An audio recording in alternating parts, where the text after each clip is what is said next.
Hi అండి. అందరికీ నమస్తే. నేను మీ Geetha. Romantic boss part 18. AGM, ఇంకో ఇద్దరు స్టాఫ్ మెంబర్సు, తను అందరూ కూర్చుని రేపటి మీటింగ్ కోసం కావలసిన వర్క్ చేశారు. మధ్యలో నిఖిల్కి కాల్ చేస్తూనే ఉంది. పాపతో రసపట్టులో ఉన్న బాబు ఫోన్లో ఆఫ్లో ఉంది కదా, రీచ్ కాలేదు. నైటు 9 వరకు అంతా ఫినిష్ చేసుకుని ఆఫీస్కు బయటకు వచ్చింది. మిగతా ముగ్గురు వాళ్ళ వెహికల్లో వెళ్ళిపోయారు. ఆఫీస్ దగ్గరలో ఉన్న బస్ స్టాప్లోకి వచ్చింది. అప్పటికే టైం 9:30. రోడ్ అంతా ఖాళీగా ఉంది. కేవలం స్ట్రీట్ లైట్ మాత్రమే వెలుగుతుంది. అసలే భయం, అందులోనూ చీకటి. బిక్కు బిక్కుమంటూ చూస్తుంది నిఖిత. ఇక మెట్రోలోకి వెళ్దాం అనుకుంది. బట్ ఇక్కడ నుంచి మెట్రో రైల్వే స్టేషన్కు 1 కిలోమీటర్ ఉంది. క్యాబ్ కోసం వెతికింది. అస్సలు అవైలబుల్గా లేవు. భయం పెరిగిపోతుంది. హ్యాండ్ బ్యాగ్ను చేతితో పట్టుకుని ల్యాప్టాప్ను గట్టిగా పట్టుకుంది. అసలు ఈసారి ఎక్కడికి నైట్ వెళ్ళారు అని అనుకుంటూ భయం పోగొట్టుకోవటానికి తన మదర్కి కాల్ చేద్దాం అనుకుంది. మొబైల్లో ఛార్జింగ్ 5% మాత్రమే ఉంది. ఏం చెయ్యాలో అర్థం కాలేదు.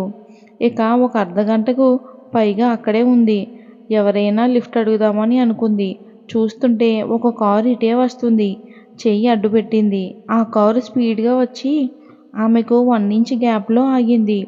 అందులో నుంచి ఒళ్ళు విడుచుకుంటూ నలుగురు వ్యక్తులు ఫుల్గా తాగేసి బాటిల్స్ పట్టుకుని దిగారు. వాళ్ళను భయంగా చూస్తూ ల్యాప్టాప్ను గట్టిగా గుండెలకు హత్తుకుంది నిఖిత. హే బేబీ, వాట్ అమ్మా, ఎనీ ప్రాబ్లం అంటూ ఒకడు, గుండెలకు రుద్దుకుంటూ ఒకడు, లిఫ్ట్ కావాలా బేబీ అని ఇంకొకడు, మాకు కంపెనీ ఇస్తావా అని ఒకడు, మాకు ఈ నైట్కు కంపెనీ ఇవ్వు, రేపు మార్నింగ్ ఎక్కడ కావాలంటే అక్కడ డ్రాప్ చేస్తానని ఇంకొకడు అన్నాడు.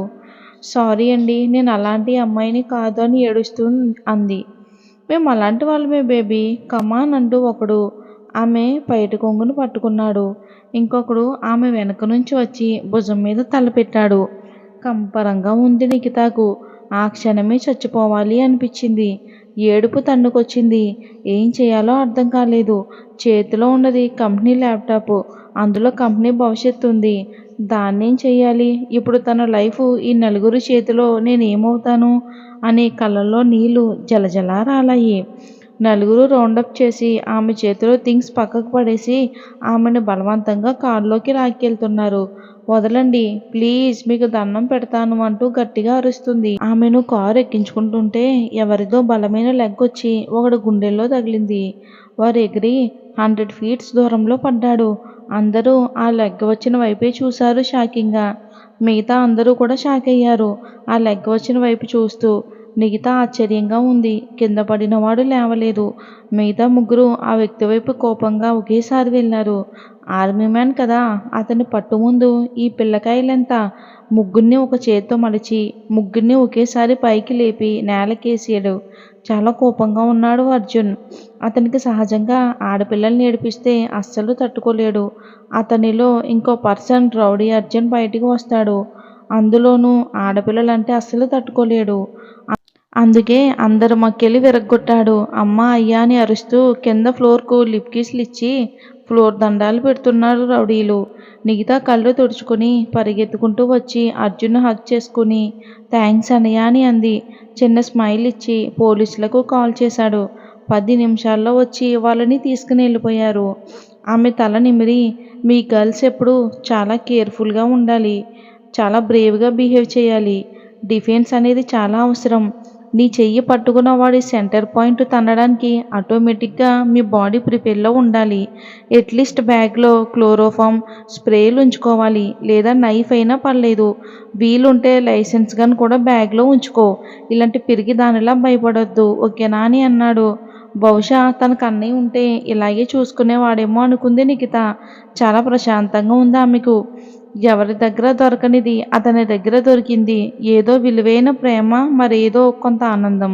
థ్యాంక్స్ అన్నయ్య అని మనస్ఫూర్తిగా చెప్పింది. పద అని ల్యాప్టాప్ ఆమె థింగ్స్ తీసి తన బైక్ దగ్గరికి వెళ్ళాడు. నిఖితను అడ్రస్ అడిగితే ఆమెకు ఎక్కడికి వెళ్ళాలో అర్థం కాలేదు. బీస్ట్గాడు ఫ్లాట్ ఖాళీ చేయమంటే చేసింది. 2 days నుంచి నిఖిత నిఖిల్తోనే ఉంటుంది కాబట్టి నిఖిల్ విల్లా అడ్రస్ చెప్పింది అర్జున్కు. ఇక ఓకే అని ఈ బస్ స్టాప్కు కొంత దూరంలోని సైడ్కు ఉన్న బ్లాక్ బెంచ్ కారును కోపంగా చూసి ముందుకు వెళ్ళాడు అర్జున్. ఆ గెంజి చిచి బెంచ్ కారు తన లేడీ బీస్ట్దే. అదే రౌడీల ద్వారా నిఖిత దగ్గర నుంచి ఆ ఫైల్ లాక్కోవాలని ఇలా ప్లాన్ చేసింది. చీచీ చందన, అసలు నువ్వు ఆడపిల్లవేనా? కాల్లోనే అసహనంగా, అసలు ఈ అర్జున్కి ఏమీ పని పాట లేదా? ఈయన పెద్ద హీరోలా వచ్చి దాన్ని సేవ్ చేశాడు. ఇప్పుడెలా ఈ ప్రాజెక్ట్ కూడా మాకు రాదా ఏంటి అని అనుకుంటూ కోపంగా కార్ను ఇంటికి పోనిచ్చింది. టైం 10 దాటింది. పాపం ఇవేవీ తెలియని బీస్ట్ బాబు బార్ రూమ్లలో సంధ్యతో పిచ్చ రొమాన్స్లో ఉన్నాడు. డోర్ ఓపెన్ చేసి చిన్నగా అడుగులు అడుగేసుకుంటూ వస్తున్న అర్జున్ని చూసి కోపం నశాలానికి అంటింది చందనకు. కానీ లేని నవ్వును అప్పు తెచ్చుకుని అతన్నే చూస్తుంది. మిస్టర్ అర్జున్ కమ్ ఫాస్ట్ అని అంది.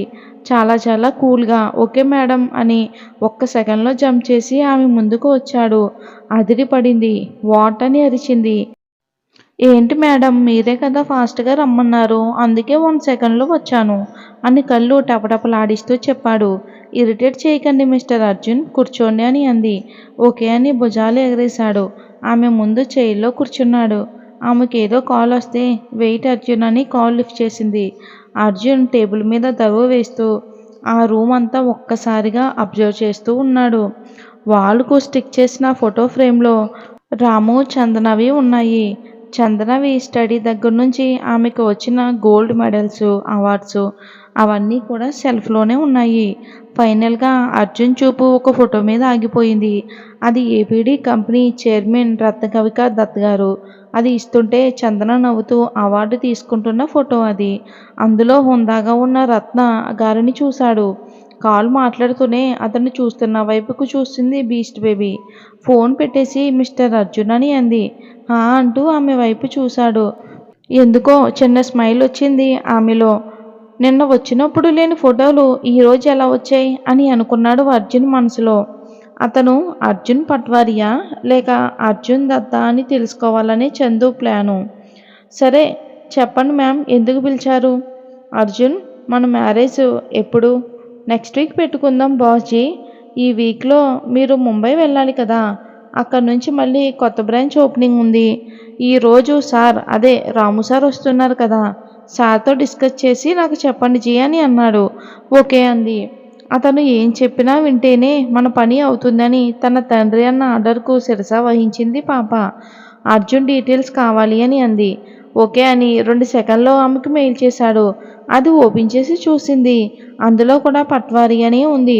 ఓకే అని వెళ్ళబోతున్న అతన్ని ఆపి రూల్స్ చెప్పింది. ఓకే మేడం, మీరు నా భార్య అని ఎక్కడ ఎవరితో ఏ పరిస్థితుల్లో కూడా చెప్పను. ఇక మీకు నాకు మధ్య బంధం మన బిడ్డ పుట్టే వరకే ఉంటుంది. ఆ తర్వాత ఎప్పటికీ మీరు నాకేమీ కారు. ఇది నా చెల్లెల మీద ప్రామిస్ అని చెప్తున్నాడు. నా రూల్స్ కూడా ఒకసారి గుర్తు చేసుకోండి. నేనేం చెప్పినా మీరు అది చెయ్యాలి. మీ నుంచి 1 రూపీ కూడా నాకు వద్దు. నా భారీగా రావాలి అని మీరు అనుకుంటే నాతో పాటే స్లమ్ ఏరియాకు రావాలి అని అన్నాడు ట్రస్ట్ చేస్తూ. అతని కళ్ళల్లో ఏదో కోపం కనిపిస్తుంది. అది చూసి ఎందుకో ఒకంత షాక్ అయ్యింది చందన. కానీ అర్జున్ని నా భర్త అని రోజు వస్తుందా? మా వర్క్ ఫినిష్ అవ్వగానే నేను పైకి పార్సిల్ చేసేస్తాం కదా అనుకుంది కన్నింగ్గా. ఆమె మనసులో ఏముందో అర్థమై అంతకంటే ఎక్కువగా కన్నింగ్ స్మైల్ ఇచ్చి వాల్కు స్టిక్ చేసిన ఒక కంపెనీ ఓనర్ ఫోటోని చూసి చందనతో సియో బాస్ అనేసి బయటికి నడిచాడు. అంతకన్నా ముందే టేబుల్కు ఒక మైక్రో స్పీకర్ ఆన్ చేసి అర్జున్ బయటికి వెళ్ళాడు. ఇక అర్జున్ అలా బయటికి వెళ్ళగానే అప్పటి వరకు అణిచిన కోపం బయటికి వచ్చింది. ఎవడ్రా నువ్వు? బాసు అణిగిమణిగి ఉండాలి కానీ పొగరు చూపిస్తున్నావు నువ్వు. నువ్వు అర్జున్వి కాదు మరెవరివి? డాడీ నా దగ్గర ఏదో దాస్తున్నారు. నిన్ను చాలా చాలా రెస్పెక్ట్తో చూస్తున్నారు. ఒకవేళ నువ్వు అర్జున్ దత్తవేనా? చాచా, నాకు వారికి చాలా డిఫరెంట్ ఉందే. నా వర్క్ అయ్యే వరకు ఇలాంటి ఎన్ని భరించాలో అని అసహనంగా అనుకుంటూ తన పర్సనల్ రౌడీ గ్యాంగ్కు కాల్ చేసింది. చెప్పండి మేడం, ఆ నిఖిల్ గాడు అలా పైకితో ఉండేలా ప్లాన్ చేయండి. ఆ నిఖిత దగ్గర ఉండే కంపెనీ ల్యాప్టాప్ అండ్ కొన్ని ఫైల్స్ నాకు కావాలి. అంతేకాదు ఒక రోజంతా అంటే రేపు ఈవినింగ్ వరకు అది బయటికి రావద్దు. ఆ నిఖిల్ ఎలాగో 2-3 డేస్ వరకు బయటికి రాడు కదా, అందుకే ఈ నిఖిత కూడా కంపెనీని హ్యాండిల్ చేయకుండా లాక్ చేయండి. సరే మేడం అని అన్నాడు. ఇక ఈ చందు నిఖితను బంధించమంటే ఈ రౌడీలు పాడు చేయాలని ప్లాన్ చేశారు. ఈ ఏపీడీ కంపెనీ చైర్మన్ రత్నకవిక ఉంది కదా, ఆమెను హాస్పిటల్ నుంచి కిడ్నాప్ చేయాలి. నేనిచ్చే కొన్ని పేపర్స్ అండ్ ఫైల్స్ మీద ఆమె ఫింగర్ ప్రింట్స్ తీసుకుని ఆమెను ఫినిష్ చేయండి. ఇవి డాడీకి తెలియకుండా డీల్ చేయండి అని అంది. ఇక బాస్ ఛాంబర్ నుంచి అసహనంగా వచ్చిన అర్జున్ తన సిస్టమ్ ముందు కూర్చుని తను లైఫ్ ఏంటో, తన ప్రయాణం ఏంటి, గమ్యం ఏంటి, ఏంటో అర్థం కాక పిచ్చిలేస్తుంది. అసలు ఆడది అనే పదానికి అసహ్యంగా ఉన్న చందనకు అతను హస్బెండ్ కాబోతున్నాడు. చైర్లో వెనక్కి వాలి కళ్ళు మూసుకుని అతని జీవితం, కుటుంబం అంతా గుర్తు చేసుకుని కళ్ళల్లో తడి చేరాయి. అప్పుడే చెవిలో ఉన్న బ్లూటూత్లో మైక్రోవాయిస్ రికార్డ్ నుంచి చందన మాటలు వినిపించాయి. కోపంగా ఆమె దగ్గరికి వెళ్ళాడు. డోర్ లాక్ చేసి లోపలికి వెళ్ళాడు. ఫోన్ పెట్టేసి వాట్ హ్యాపెండ్ అర్జున్, మళ్ళీ వచ్చారు? ఏం లేదు బాచి, అన్న మొబైలు ఎక్కడో మర్చిపోయాను, ఇక్కడే ఉందని వచ్చాను. అర్జున్ మనసులో దీనికి ఎలాగైనా బుద్ధి చెప్పాలి, బెదిరించడం కాదు అని నోటుకొచ్చిన అబద్ధం చెప్పి బయటికి వెళ్ళిపోతుంటే అర్జున్ మీతో ఒక విషయం మాట్లాడాలి, ప్లీజ్ సిట్ అని చైర్ చూపిస్తూ చెప్పింది.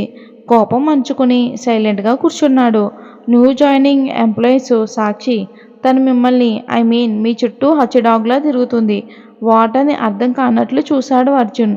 అదే తను సాక్షి మీపై లవ్ ఉందని క్యాంటీన్లో స్టాఫ్ అందరికీ చెప్తుంది. సో వాట్ అని రెక్లెస్గా అన్నాడు అర్జున్. సో వాట్ అని మనసులో తిట్టుకుని అది మీ ప్రాబ్లం, నాకు అవసరం లేదు. బట్ 5 డేస్లో మన మ్యారేజ్ ఉంది, ఇలాంటివి తగ్గించుకుంటే మంచిది అని చెప్తుంది.